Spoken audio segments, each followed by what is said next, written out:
There are some problems in communication that I'd like to address right now. In a healthy communication relationship, a person who begins speaking is most likely trying to think and examine their ideas to express with words, and therefore needs someone who will listen.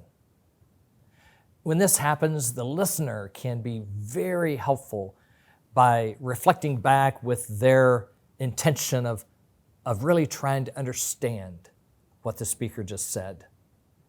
However, there are two problems that seem to occur when people try to communicate.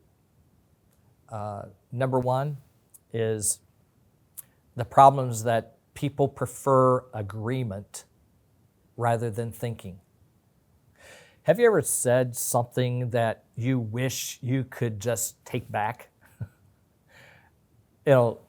Sometimes the speaker uses words without giving much thought to the deeper beliefs or ideas and values that are deep inside of them. They often just speak to be heard, and therefore sometimes will voice the same beliefs and thoughts and ideas over and over and over without ever challenging them. If they can find someone who agrees with them, they don't have to think at all. They can just repeat the same words. See, this arrangement would not benefit the speaker at all if they ever wanted to challenge their own values. The same would be true with expressing emotion. What if someone wanted to feel anger and then stay angry towards someone? Well, they could just find someone who would agree with them, right? People need to investigate their thoughts, their emotions, and that takes deeper thinking. But we often prefer agreement over thinking. The second problem is that the person who is listening is often just waiting for their opportunity to share their opinion on the subject. Many people are inclined to listen for the right opportunity to begin speaking their own words without paying attention to the thoughts and emotions of the person speaking.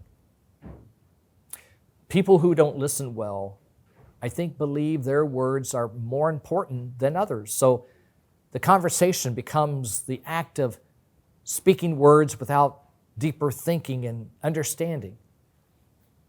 If the person listening disagrees, for instance, with the speaker's position, well, at some point, either they begin voicing their opposition or they keep their thoughts to themselves and eventually just disengage. Either way, being aggressive, confrontational, argumentative, or being passive, agreeable, and silent are not very good interactive communication skills. People need to learn to listen for understanding. What if we could learn to speak to think and to listen to understand?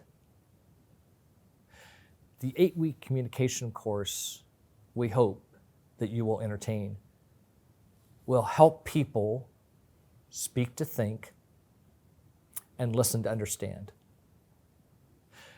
What if we used our words to express the depth of our being so that we are known? I mean, really known. You see, I believe at the very core of every person is a deep desire to be understood for who they really are.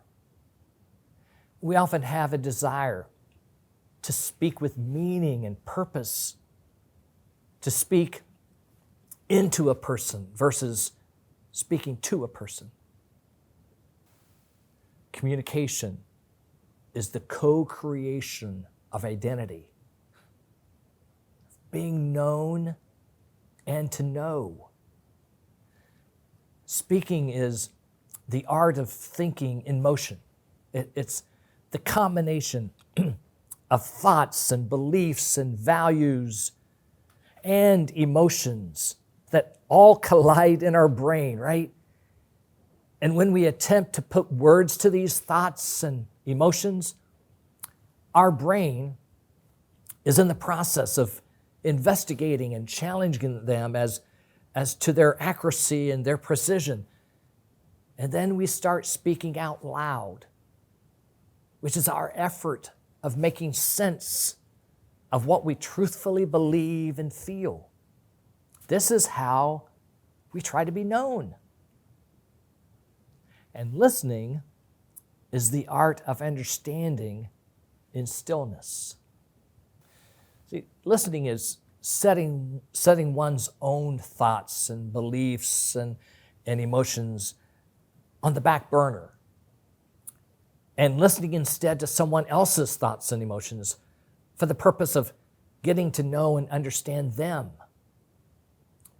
So repeating back what you thought the speaker said not only gives them the chance to hear what they just stated, but also the opportunity to make any corrections if they need to. See, this restating launches the speaker into thinking and feeling again, thus accomplishing the art of being known most accurately, while the listener is privileged to know. People who don't listen well, I think, must believe that their words may be more important than others. So conversation becomes the act of speaking words with very little understanding.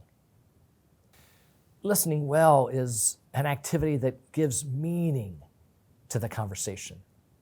But sometimes our speaking and listening to others is out of balance. Some people may have a greater need to be known than the need to know. So they end up talking more than they listen. And then there are those who may need to know more than the need to be known themselves, which is characteristic of the person who listens more than they talk. You see, the goal is to extend effort in balancing a person's need to be known and to know by speaking truthfully, which challenges us to think and to listen lovingly by understanding. Or here's a clue to check if your speaking to listening ratio is out of balance. If people quit talking in our presence, we are probably not listening. And if we aren't listening, people will eventually stop talking. I'd like for you to download this summary and examine the ratio of speaking listening that you present in a conversation. Do you talk more than you listen, or do you listen more than you talk?